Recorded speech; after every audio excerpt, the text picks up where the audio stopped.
Tuhan dari Yeremia pasal 34 pada ayatnya yang 8 hingga ayat yang ke-22, mengedepankan tentang bagian dari sebuah perenungan bagian Alkitab yang dapat kita renungi bersama untuk kita pelajari sebagai bagian dalam mengantar kehidupan kita sebagai orang percaya dalam menjalani hari hidup dan menyerahkan kehidupan kepada Tuhan. Karena itu dengan bagian pemberitaan ini saya memilih tema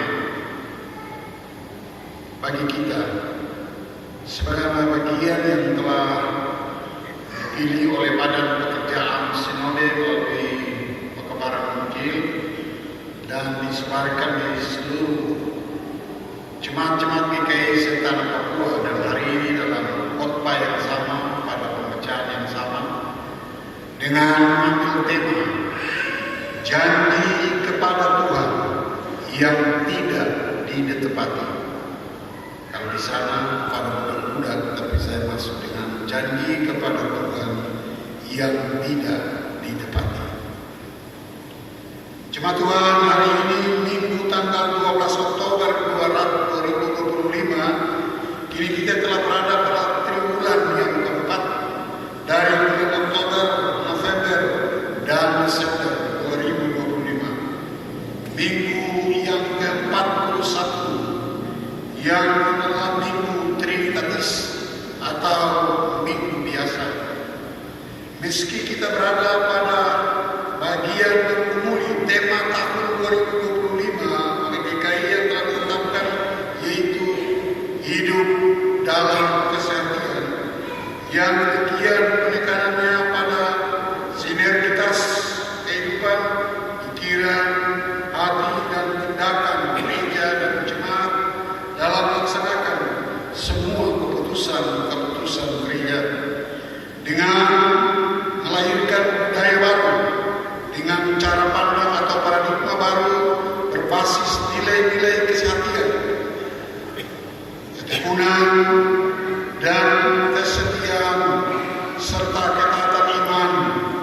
Hal ini demikian didasari pada pemberitaan firman Tuhan dalam minggu ini, yaitu Yeremia pasal 34 ayat 8 hingga ayatnya yang ke-22.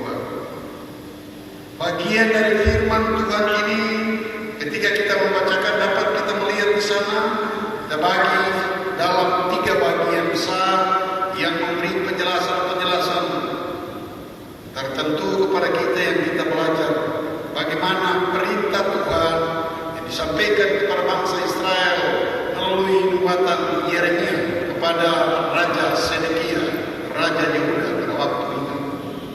Ayat 8 hingga ayatnya yang ke-10 bagian pertama berkata tentang janji Raja Yehuda, yaitu Sedekia, dan segenap bangsa rakyat Yerusalem untuk sesegera mungkin harus membebaskan budak-budak Israel, baik itu budak-budak laki-laki maupun budak-budak perempuan yang mereka milikinya sebagai orang yang tertawan bisa dimerdekakan, sehingga tidak ada seorang pun yang memperbudak seorang Yehuda saudaranya sendiri. Bandingkan ayatnya yang ke-9.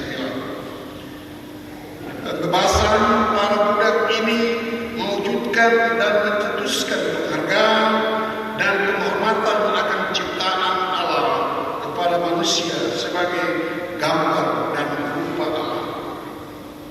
Karena dalam persekutuan penciptaan sama, sehingga tidak perlu ada perbudakan antara seorang dengan yang lain, dan ini suatu pencetusan penghargaan kepada ciptaan Allah yang mulia. Karena perbudakan bertentangan dengan hakikat manusia yang dipandang sebagai imago Dei, yaitu atau gambar Allah. Karena itu tidak boleh ada perbudakan seorang dengan yang lain, apalagi menyangkut bagian dari bangsa Israel yang adalah bangsa pilihan. Bagian yang kedua, ayat 11 hingga ayatnya yang ke-11. berbicara tentang janji Raja Sedekia dengan rakyat Yerusalem atau umat Yehuda yang tidak menepati janji mereka dan mereka mengingkari dengan kembali, yaitu mereka memanggil kembali para budak-budak Israel itu dan demikian kembali memperbudak mereka dengan perjanjian itu. Mereka hanya melakukan perjanjian secara sementara, yaitu menuduhkan mereka kembali sebagai budak-budak laki-laki dan perempuan. Ini adalah perlakuan dari Sedekia dengan rakyat Yehuda yang demikian mengingkari janji untuk memperbudak budak-budak Israel yang mengingkari ayatnya yang ke-11. Dengan demikian, tindakan Raja Sedekia dan rakyat Yehuda yang demikian adalah tindakan yang dipandang sebagai menajiskan hukum Tuhan atau menajiskan nama Tuhan. Tindakan yang demikian berulang dalam arti berbalik, mengaku sudah mengaku tapi berbalik, dan ini sebuah kekejian di mata Tuhan. Mereka harus mengingat, dalam firman Tuhan dikatakan mereka harus ingat bahwa Tuhan Allah telah mengikat perjanjian pernah dengan nenek moyang mereka Abraham, Ishak dan Yakub pada waktu mereka membawa mereka keluar dari tanah Mesir, tanah perbudakan itu. Hal ini semestinya menjadi bagian untuk mereka ingat. Kita sama sekali mereka pun juga tidak ingat. Dan karena itu maka tidak lagi sekali mereka dalam perbudakan Israel, supaya Israel benar-benar membebaskan dari perbudakan kemanusiaan. Demikian dikatakan, maka pada akhir 7 tahun haruslah kamu masing-masing melepaskan saudaranya Ibrani yang sudah menjual dirinya kepadamu. Saudaraku yang terkasih, dan ia akan bekerja padamu 6 tahun lamanya.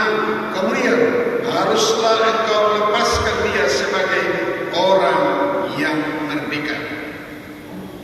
Saudaraku, ayat yang 14, janganlah sama seperti nenek moyang Israel yang demikian tidak mengindahkan perjanjian Tuhan saat itu. Demikianlah halnya dengan para pemimpin Israel saat ini, dan tidak mendengarkan Tuhan dengan sungguh-sungguh dan kembali memperbudak para budak-budak baik laki-laki maupun perempuan, pada akhirnya membawa mereka dalam kehidupan yang jatuh di dalam hukuman Tuhan atas kehidupan mereka sebagaimana yang dimaksudkan oleh firman Tuhan.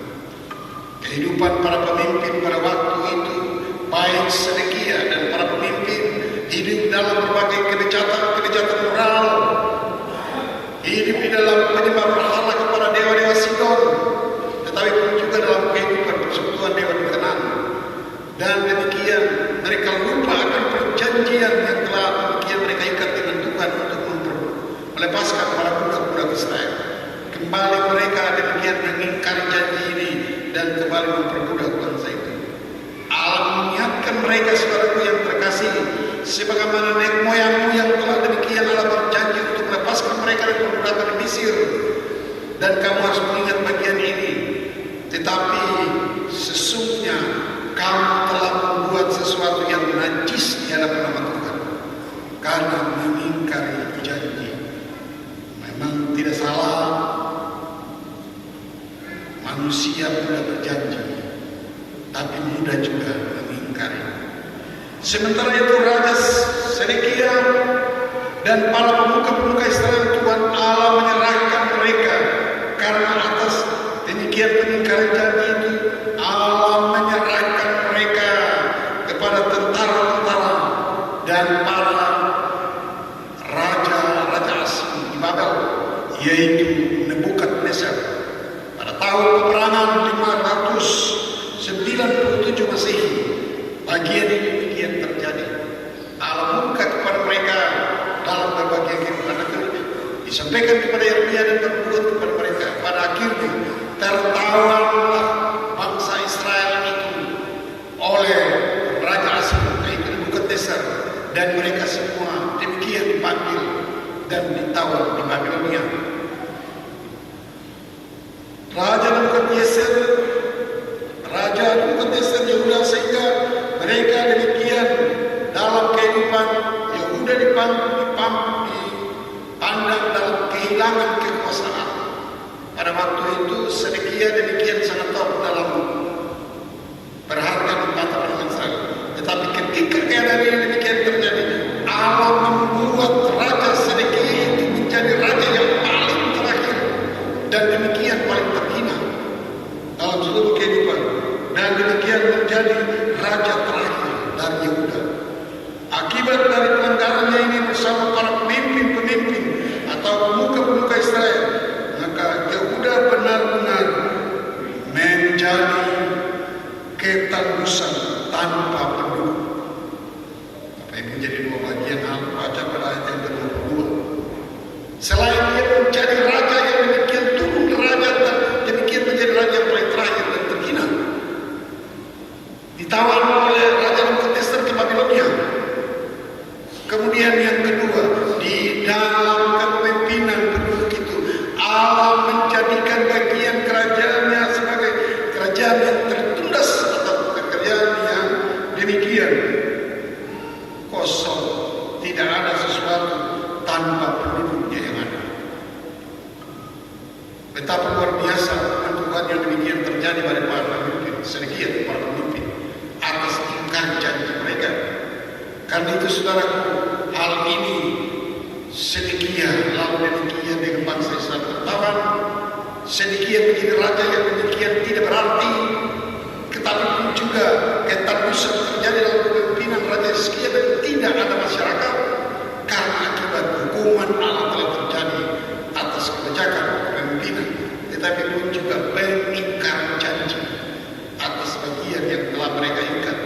Awal ikat, kami bersedia sebagaimana perintah daripada Allah melalui Yeremia, dan kami akan membebaskan para budak-budak Ibrani.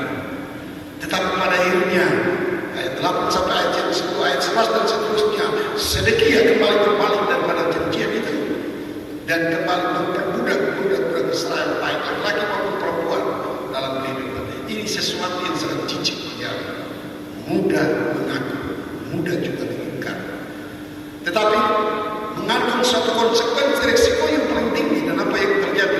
Allah memperbuat bagian daripada kedudukan Raja Sedekia menjadi turun raja yang tidak berarti, raja yang tidak perlu dalam kehidupan, dan seluruh para pemimpin yang ada, baik imam-imam, pemuka-pemuka agama dan semuanya demikian ditawan oleh Raja Nebukadnezar, dan mereka semua kembali dalam kehidupan. Bahkan yang paling tragis, ketandusan rakyat membuat penduduk sama sekali tidak ada. Saudara yang terkasih, dalam keadaan seperti ini, hukuman Allah tidak akan melewati setiap orang yang membuka pengakuan di hadapan Tuhan, tetapi mudah berjanji, mudah mengingkari. Hukuman tidak akan dapat dalam kehidupan, sebagaimana apa yang disebutkan dalam firman ini.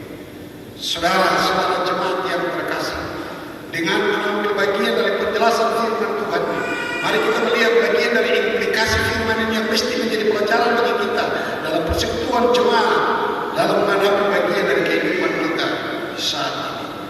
Bahwa dalam kehidupan kita lihat, kehidupan bermasyarakat maupun kehidupan bergereja, perbudakan bukan saja baru terjadi. Perbudakan itu sudah sejak dahulu kala sampai pada saat apalagi bicara tentang perbudakan di tanah Papua. Ini sudah sejak perkama kalau demikian terjadi. Namun melalui firman Tuhan ini, perintah Allah kepada Yeremia menjadi bagian yang mesti menjadi pelajaran kepada kita, supaya kita melihat tentang hakikat bagian di sana. Bagi di sini ada 3 hal yang menjadi implikasi, yang menjadi pemberitaan bagi kita untuk kita renungi bersama dalam menghadapi 2 momen penting dalam perbulan Oktober. Biasanya saya tetapkan, biasanya saya katakan Oktober itu bulan syukur, bulan pengucapan syukur, karena banyak event yang terjadi baik dalam bidang pemerintahan atau masyarakat atau juga dalam bidang gereja. Tanggal 1 Oktober, sekian Pancasila, tanggal 5 Oktober, Hari TNI, kemudian dia masuk pada tanggal 25 Oktober Injil mendarat di tanah Papua, di Teluk Bordama, bagian dari peradaban orang Papua demikian diangkat. Kemudian tanggal 26 Oktober, hari perkumpulan, hari keramat gereja Kristen di tanah Papua. Setelah saya demikian meninggalkan tempat ini dan kembali gereja mulai menyerahkan kepada gereja di saat yang pertama kali sidang terjadi di Ampula. Pencetus gereja di tanah Papua tanggal 26 Oktober tahun 1956 menjadi bagian. Dan kita lanjut, tanggal 25 juga Oktober juga adalah hari persekutuan gereja-gereja Indonesia. Ini juga menjadi perkumpulan. Demikian juga sampai kepada tanggal 31 Oktober, hari reformasi. Luther, Calvinis dan Zwingli memprotes 39 surat dosa di depan pintu Wittenberg. Dan demikian lahirlah Protestan dalam kehidupan gereja. Karena itu Bapak Ibu yang terkasih, bulan Oktober bisa menjadikan bulan pengucapan syukur. Kini kita menghadapi dua event yang paling penting dalam perkumpulan gereja. Tanggal 25 nantinya 100 tahun peradaban tanah Papua akan digelar di Bernama, dan tanggal 26 Oktober hari keramat GKI di tanah Papua yang ke-170 tahun. Ini memberikan kita untuk melihat kembali tentang bagian daripada apa yang diangkat oleh Badan Pekerjaan Sinode tentang perenungan firman Tuhan. Yeremia pasal 34 ayat 8 ayatnya yang ke-22. Yang pertama, saudara yang berkasih, kita harus dilakukan dengan memahami benar nilai-nilai kehidupan manusia sebagai ciptaan Allah yang mulia, yang demikian perlu dihargai dan tidak perlu ada perbudakan seorang dengan yang lain, karena kita semua adalah sama di mata Tuhan, tidak ada yang berbeda.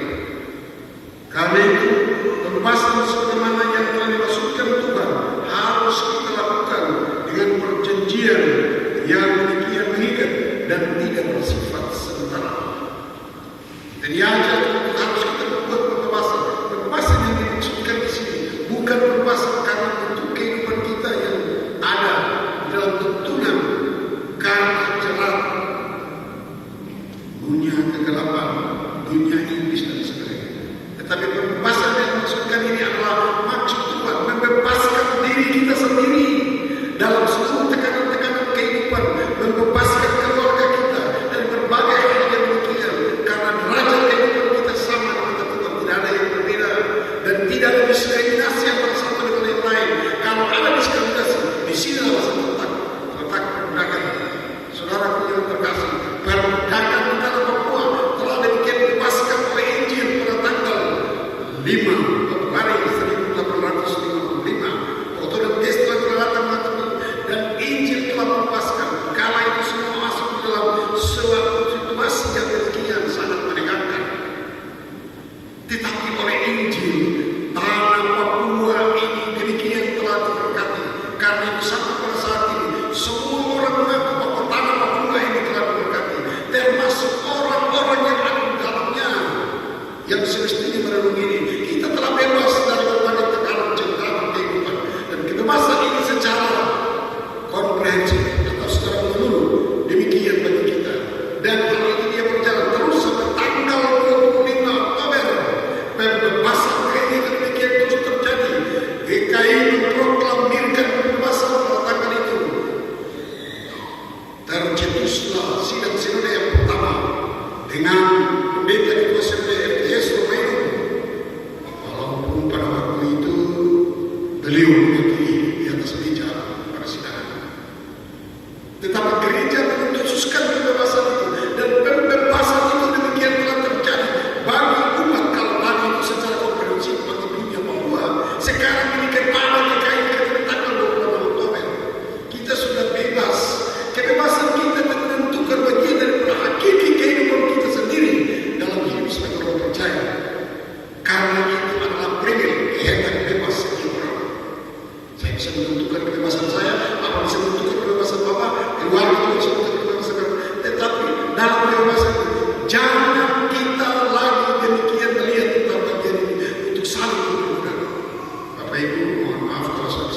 kritis di sini. Masih saja ada pembebasan. Walaupun kita sudah merasakan pembebasan lain, tapi masih saja ada pembebasan antara seorang dengan yang lain, keluarga kita, masih saja ada demikian hukuman yang ada pada kita. Itu yang pertama. Yang kedua, Injil sudah membebaskan. Yang kedua, Allah melalui Yesus Kristus telah datang ke dalam dunia dan membebaskan kita daripada kekeraman dosa melalui salib Kristus. Demikian dia telah, ya Bapa, ampunilah mereka karena mereka tidak tahu apa yang mereka perbuat. Dosa demikian telah hilang. Kita telah dibebaskan dalam segala sesuatu. Patutkah kita pegang kebebasan ini yang ada tanpa ada berbagai hal yang dilakukan dalam kehidupan kita? Hari ini sangatlah tepat menjelang tanggal 25 kita diarahkan untuk melihat kebebasan yang dipegang teguh dalam kehidupan kita seorang dengan yang lain. Kalau selama ini istri tidak bebas kepada suami, sekarang ini bebaskan dia. Kalau suami belum bebas kepada istri, sekarang ini bebaskan dia. Kalau seorang kawan dengan kawan yang belum bebaskan, bebaskan dia sekarang. Kalau dalam kehidupan keluarga, dalam kehidupan jemaat, masih ada tekanan-tekanan intimidasi, bebaskan satu dengan yang lain. Karena pembebasan yang telah dilakukan oleh Allah. Karena itu Allah katakan kita ini semua sama, ciptaan Tuhan Immanuel. Karena itu hai Sedekia dengan rakyat Yerusalem, hendaknya kamu demikian melepaskan para budak-budak Israel perempuan dan laki-laki supaya mereka orang Ibrani itu mendapat kemerdekaan. Karena pemberian kemerdekaan bukan berdasarkan dari manusia. Pemberian kemerdekaan bukan berdasarkan bagian daripada teman keluarga tersebut. Pemberian kemerdekaan itu datangnya dari Allah. Kita sudah merdeka.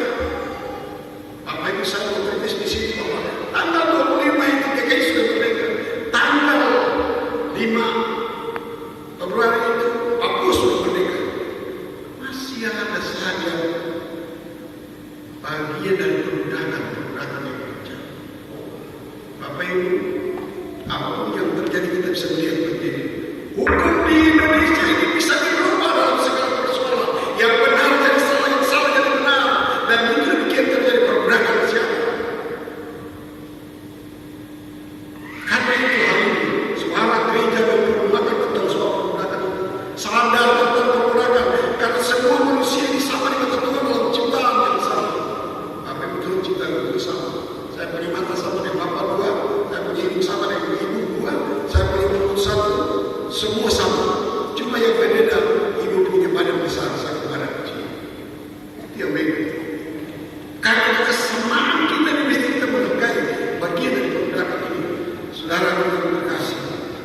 Apa yang demikian kita renungi menjadi bagian yang demikian sangat mengantar kita kepada satu persekutuan. Itu yang pertama. Kalau kita renungi pada ayat 8 sampai ayat 9. Ayat kita lihat pada bagian kedua.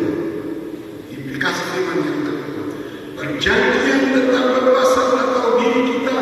Demikian orang-orang yang sudah bersifat sementara dengan menebang kembali tentang janji dan pengakuan kita sebagai manusia. Bapak Ibu, Raja Sedekia dan rakyat Yehuda, kalau mereka mengingkari perikatan janji dan perjanjian mereka, kembali mereka memperbudakan budak Israel. Dan demikian adanya hidup mereka, demikian mengingkari janji Tuhan itu, dan kesemuanya dalam hidup mereka mendapat hutang. Bapak Ibu yang terkasih, kalau sudah janji itu yang paling lain, jangan lain, memang ada istilah, memang lidah tak berkembang, tak terbatas kata-kata. Hari ini janji, besok apa lain. Kehidupan kita identik dengan janji. Bapak Ibu yang terkasih dalam kehidupan, kita telah berjanji waktu ditemukan menjadi anggota sebenarnya. Yang saya berjanji hidup saya Kristus. Janji hari ini besok mau dalam pertemuan susah orang. Tidak tahu janji itu. Janji menjadi badan pengurus unsur, badan pengurus baik KPP, PAM dan Polsek. Ketika janji demikian dilakukan dalam sebuah dalam satu lagi dia punya dunia. Kehidupan itu tidak dirarah dalam kehidupan. Organisasi mulai kacau karena cukup ketidaksetiaan tentang janji yang diungkapkan oleh para pelayan.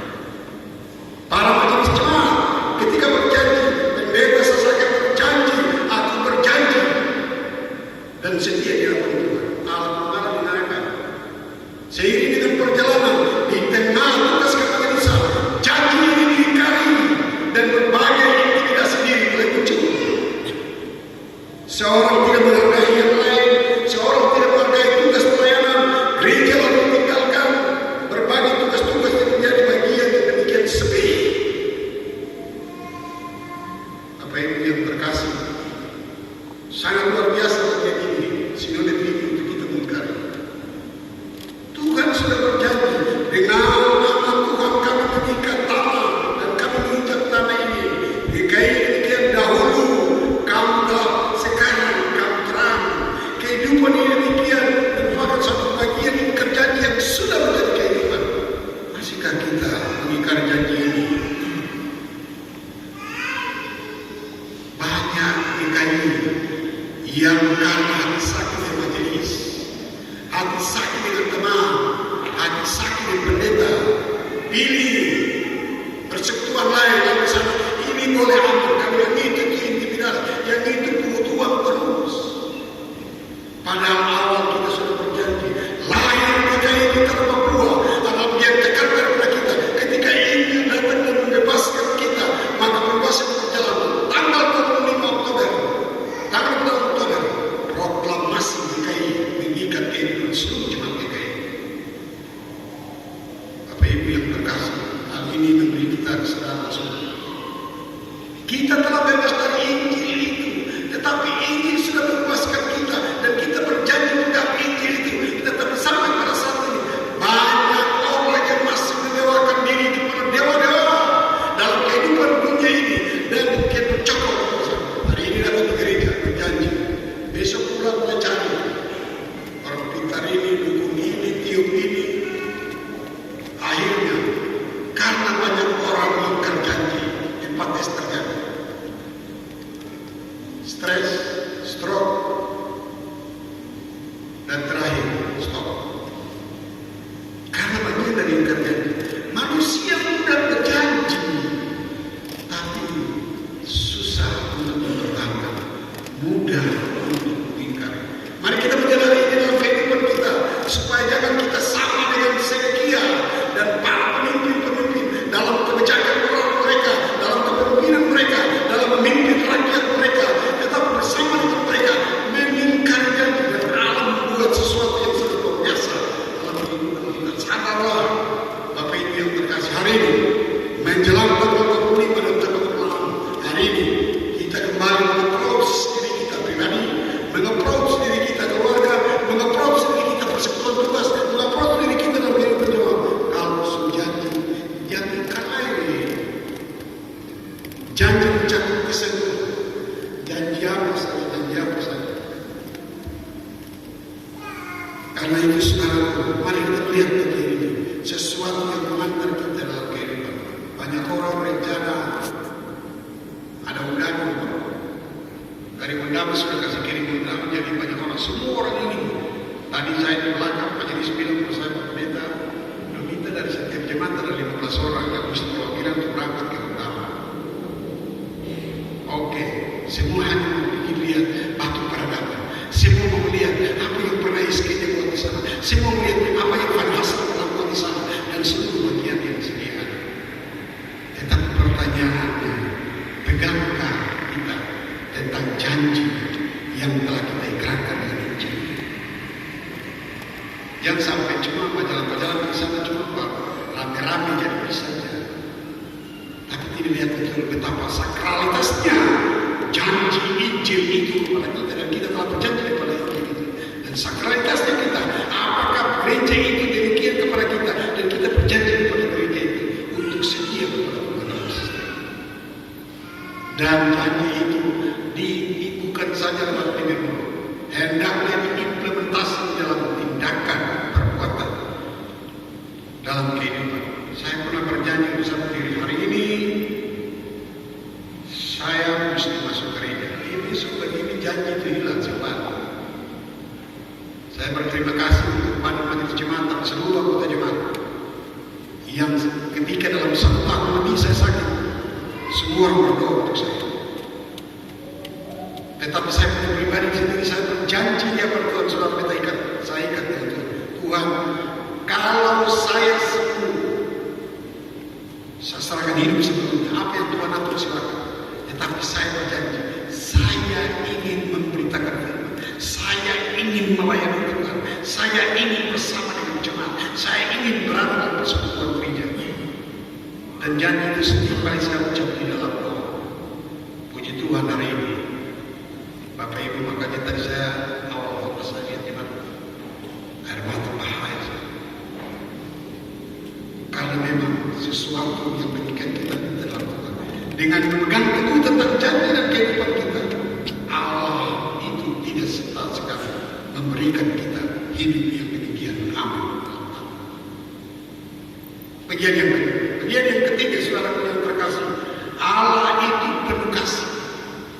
Saya ulang, Allah itu penuh kasih dan pemurah serta murah memberikan berkat sukacita bagi setiap ciptaan Tuhan. Tetapi saudara yang terkasih, Allah tidak berkompromi dengan dosa. Saya ulang kembali, Allah penuh kasih, tapi Allah tidak berkompromi dengan dosa. Bukan karena kasih dan bikin dosa saya bawa pada cerita ini. Allah tidak berkompromi dengan dosa dalam kehidupan, dengan demikian hidup melihat manusia dalam kemunafikan. Apa kemunafikan? Ingkar janji yang tadi. Dengan demikian tidak akan setia kepada firman Tuhan dan perjanjian. Karena itu Allah tetap mengadili setiap orang menurut perbuatannya. Apakah itu waktu sekarang, apakah itu waktu yang akan datang, kuasa Tuhan itu bebas. Hendak pergi, hendak bebas. Kalau kehidupan yang tidak setia di hadapan Tuhan, Allah akan memperhatikan itu seorang yang terkasih. Mazmur 33 ayat ke 16 tugas salah. Mata Allah ada di atas dan memiliki setiap orang yang ada di dunia dengan setiap perbuatannya. Kita perbuatan kita biasa, tidak apa-apa, tidak salah. Dia bikin terus. Tapi mata Allah tidak berpanjang, tangan Allah tidak berpendek untuk memiliki yang melihat dan mencapai saudara dalam segala sesuatu. Karena itu, apabila ada tindakan-tindakan yang menyimpang dari bagian kehidupan kepada Allah, kata bagian dari janji itu, Allah tidak sekali memberi hukuman, dan hal ini terbukti kepada Sedekia dan rakyat Yehuda. Ketika mereka mengingkari janji, kejahatan moral tetaplah tergunakan oleh rakyat kembali dalam kehidupan yang ada. Kehidupan mereka sudah rusak. Allah mulai menghukum mereka. Saya kembali, Allah mulai menghukum. Karena dia sudah berjanji, barang siapa yang tidak setia kepada aku akan bisa memberikan hukum, dan kemudian terjadi. Apa yang terjadi Bapak Ibu? Nebukadnezar datang dari Babel, tawan mereka. Sedekia yang dipandang berharga di mata Tuhan, tunduk menjadi raja yang paling tidak berguna dan terakhir. Kemudian yang ketiga, dalam kehidupan ini, mereka hidup dalam kacau balau dan ketulusan atau ketulusan. Bagian dari kehancuran rakyat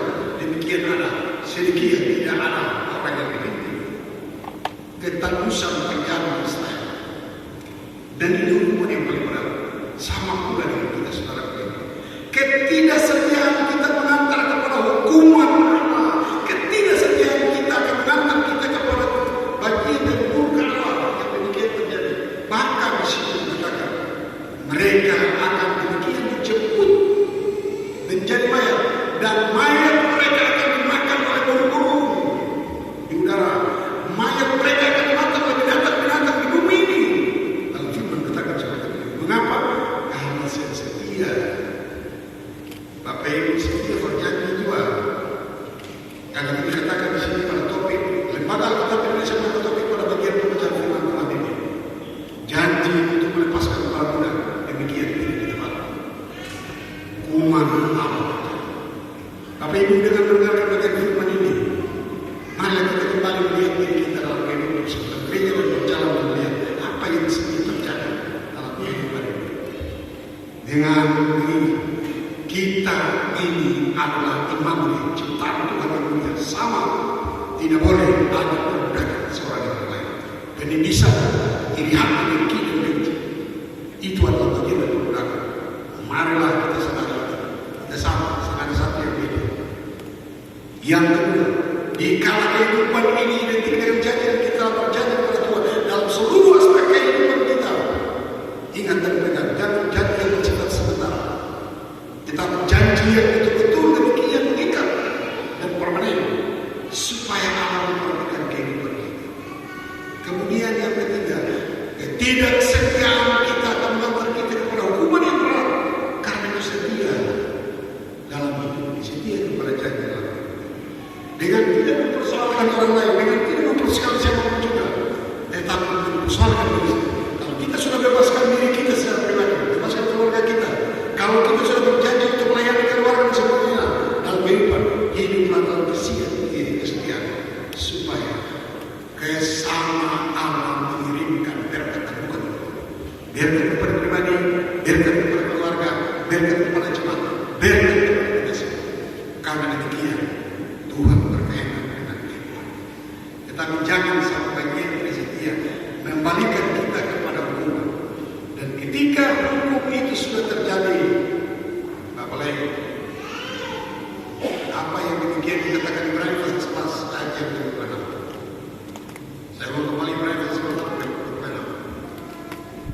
Ketika kamu sudah tahu tentang hasil pembenaran tetapi sengaja berbuat dosa, sudah tidak ada lagi korban untuk menghapus dosa itu. Dan kita tunggu ayat ke-27 dia katakan, api akan menghanguskan dan neraka yang kira akan terjadi dalam kehidupan pribadi, supaya hidup ini demikian mengetahui Allah berkuasa atas kehidupan kita. Karena itu saudara yang terkasih, tiga hal ini mari kita pegang dan kita kembali kepada Allah. Jangan membuat perbudakan seorang dengan lain, karena kita semua sama. Yang kedua, kalau sudah berjanji dalam kehidupan ini apapun, pegang janji itu dan tidak bersifat sementara, supaya Tuhan demikian. Dan yang ketiga, setia kepada perbuatan kita, janji kita, supaya dalam hidup